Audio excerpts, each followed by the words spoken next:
Olá, bom dia, meus caros irmãos e irmãs, queridos devotos e devotas de Santo Antônio, paz e bem. Ontem, no terceiro domingo do Advento, nós celebrávamos o Domingo Letário, o Domingo da Alegria. Alegria pela proximidade do Natal que se aproxima. Alegria também porque a gente olha o percurso nosso nesse tempo de Advento e a gente se percebe no nosso interior, no nosso coração, que a gente vai criando as condições para que o nascimento de Jesus ele possa acontecer na nossa manjedoura, no nosso coração. E hoje, nesta semana, então, que celebramos, a partir do Domingo da Alegria, também a semana ela se estende para ser para nós a grande semana da alegria, pela proximidade do Santo Natal. Hoje, segunda-feira, então, dia 18 de dezembro, nós somos convidados e convidadas a rezar a partir do Evangelho de Mateus, capítulo 1, versículos 18 até 24. A origem de Jesus foi assim. Maria, sua mãe, estava prometida em casamento a José e antes de viverem juntos, ela ficou grávida pela ação do Espírito Santo. José, o seu marido, era justo e não querendo denunciá-la, resolveu abandonar Maria em segredo. E enquanto José pensava nisso, eis que o anjo do Senhor apareceu-lhe em sonho. Ele lhe disse: José, filho de Davi, não tenhas medo de receber Maria como tua esposa, porque ela concebeu pela ação do Espírito Santo. Ela dará à luz um filho e tu lhe darás o nome de Jesus, pois ele vai salvar o seu povo dos seus pecados. Tudo isso aconteceu para se cumprir o que o Senhor havia dito pelo profeta. Eis que a Virgem conceberá e dará à luz um filho. Ele será chamado pelo nome de Emanuel, que significa Deus está conosco. Quando acordou, José fez conforme o anjo do Senhor havia mandado e aceitou sua esposa. Meus caros irmãos e irmãs, veja que o evangelista Mateus, ele descreve para a gente a anunciação do nascimento de Jesus a José, o filho de Davi. É a realização da profecia de Jeremias, que diz: farei brotar de Davi um rebento justo. Ao mesmo tempo, verificamos que o cumprimento desta promessa, que foi longamente preparada, não se realiza sem um drama pessoal e muito doloroso. Qual é esse drama? José, diz o Evangelho, pensava ter de renunciar a Maria, ter de renunciar a casar com ela. Estava pensando em abandonar ela em segredo. Ora, os grandes dons de Deus, à luz desse trecho, são geralmente precedidos de grandes sofrimentos. E por que há essa menção nesse trecho do Evangelho? Porque assim como Deus fez com José, Deus faz conosco. Deus quer alargar o nosso coração como fez com José. Que muitas vezes o nosso coração é demasiado pequeno para receber os seus dons. Uma vocação, ela não se realiza sem drama e sem sofrimento. Seja vocação matrimonial, sejam as diversas vocações de consagração e de serviço na igreja. Então, não ter em conta ou esquecer essa realidade explica provavelmente muitos fracassos na fidelidade à própria vocação. Mas Deus ele se serve de José, uma pessoa simples, justa, como diz o Evangelho, mas de uma fé profunda, para levar para frente a história da salvação centrada em Jesus. E veja, mesmo que José tenha tido a tentação de abandonar Maria, mas José, ele mesmo depois que ele reconhece a missão que é confiada a ele não põe mais entraves a esse projeto de Deus. Ele entra de cabeça no mistério, mesmo que ele não compreenda ainda completamente tudo o que está acontecendo. Mas ele acredita no seu Criador, colabora com docilidade e com confiança. Ora, Esse trecho é importante porque a pessoa justa, como nos diz o Evangelho, não é aquele que teoriza, mas é aquele que lê os acontecimentos da vida à luz da palavra de Deus. Continuando o nosso itinerário, caros irmãos e irmãs, desta terceira semana do tempo do Advento, na terça-feira, dia 19 de dezembro, nós vamos então rezar, meditar, a partir do Evangelho de Lucas, o capítulo 1, versículos de 5 até 25. No dia de Herodes, o rei da Judéia, vivia um sacerdote chamado Zacarias, do grupo de Abia. A sua esposa era descendente de Arão e chamava-se Isabel. Ambos eram justos diante de Deus e obedeciam fielmente a todos os mandamentos e ordens do Senhor. Não tinham filhos, porque Isabel era estéril e os dois já eram de idade avançada. Em certa ocasião, Zacarias estava exercendo as funções sacerdotais no templo, pois era a vez do seu grupo.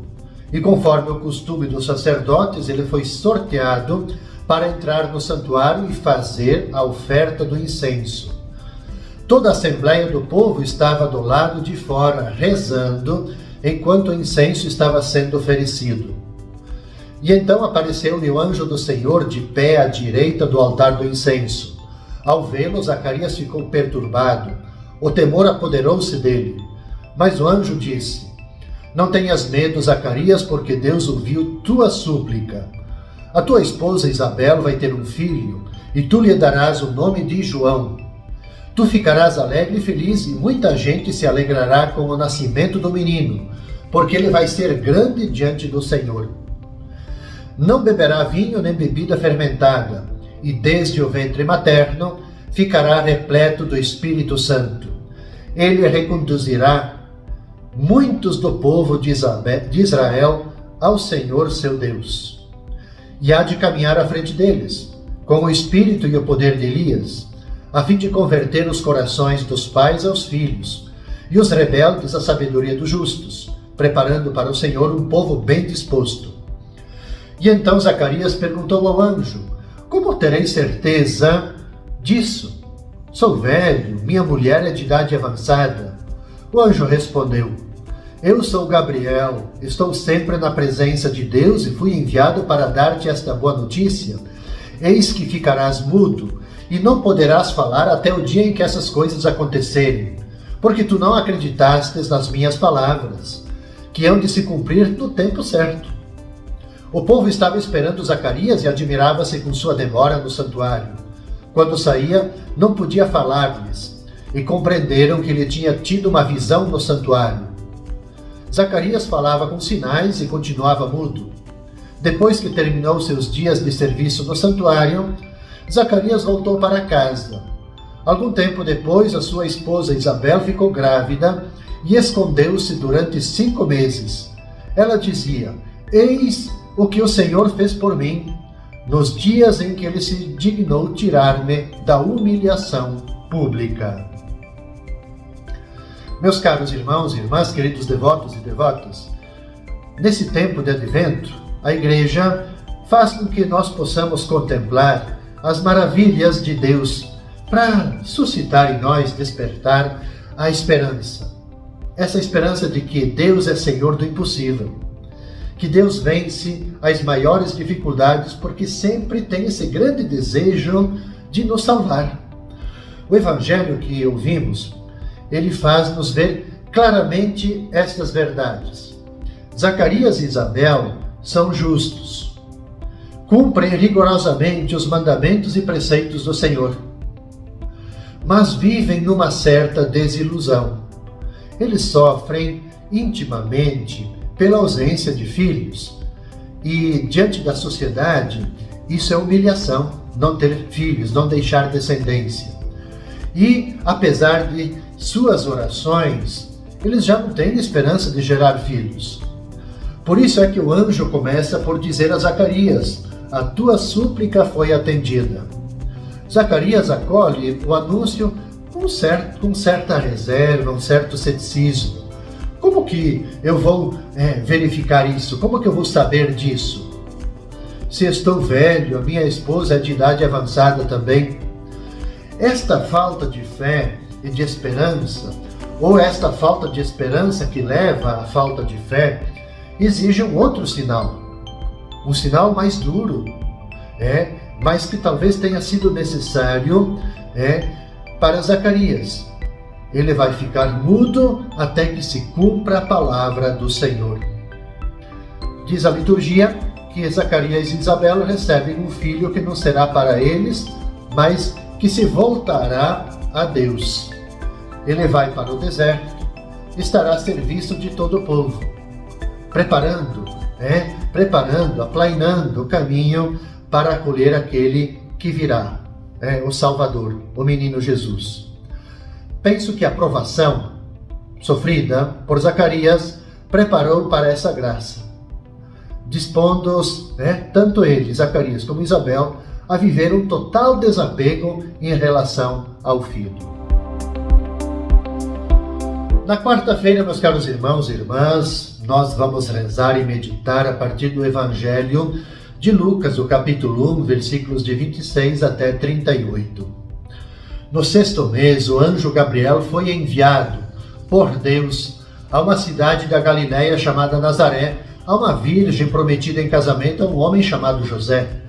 Ele era descendente de Davi, e o nome da virgem era Maria.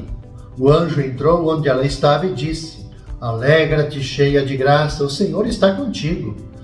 Maria ficou perturbada com essas palavras e começou a pensar qual seria o significado da saudação. O anjo então disse-lhe: Não tenhas medo, Maria, porque encontraste graça diante de Deus. Eis que conceberás e darás à luz um filho a quem porás o nome de Jesus. Ele será grande, será chamado Filho do Altíssimo, e o Senhor Deus lhe dará o trono de seu pai, Davi. Ele reinará para sempre sobre os descendentes de Jacó, e o seu reino não terá fim. Maria perguntou ao anjo: Como acontecerá isso se eu não conheço homem algum? O anjo respondeu: O Espírito virá sobre ti. O poder do Altíssimo te cobrirá com sua sombra. Por isso, o menino que vai nascer será chamado Santo, Filho de Deus. Também Isabel, tua parenta, concebeu um filho na velhice. Este já é o sexto mês daquela que era considerada estéril, porque para Deus nada é impossível. Maria então disse: Eis aqui a serva do Senhor, faça-se em mim segundo tua palavra. O anjo se retirou. Meus caros irmãos e irmãs, o anjo aparece a Maria e convida ela à alegria. Diante do inesperado, a jovem moça, obviamente, muito natural, se assusta. Se pergunta o significado dessa surpresa. O mensageiro de Deus tranquiliza ela, anuncia para ela essa belíssima notícia que vem da parte de Deus. Ela vai ser mãe. Como ela é jovem e ainda nem casou, o anjo anima ela, dizendo-lhe que o Espírito Santo agirá. O mesmo Espírito que pairava sobre as águas no início da criação é esse mesmo Espírito que vai vir sobre Maria para concretizar os planos de Deus. A realização das promessas divinas é obra de Deus, o qual quis contar com a colaboração de Maria para que seu filho viesse ao mundo. A experiência materna de Maria é, sobretudo, uma experiência de fé, de disponibilidade total para a palavra de Deus, que ela manifesta nas palavras: Eis aqui a serva. A exemplo de Maria, caros irmãos e irmãs, o convite para nós, de nos abrirmos sempre à vontade do Senhor. Como Maria, a gente também nem sempre compreende o que o Senhor nos pede. Muitas vezes nós também podemos ficar assustados, surpresos, a tendência às vezes a gente é recusar, mas o Evangelho, ele nos convida para isso. Abertura do nosso espírito, abertura do nosso coração para acolhermos sempre as surpresas de Deus em nossa vida. E isso tem que ser para nós motivo de alegria. A gente jamais pode deixar que o anjo que cuida de nós, o anjo que é o porta-voz das boas notícias de Deus para nós não podemos permitir que o anjo se retire triste por nós não acolhermos, por nós não nos abrirmos à vontade e não acolhermos a mensagem que ele nos traz. Caros irmãos e irmãs, com essa meditação nós concluímos o itinerário desta primeira parte da terceira semana do Advento. Nós vamos nos encontrar novamente na quinta-feira, neste mesmo horário. Desejo a você, a sua família, aos seus trabalhos, com muita paz, todo bem, sempre com a intercessão de nosso querido Santo Antônio. Paz e bem.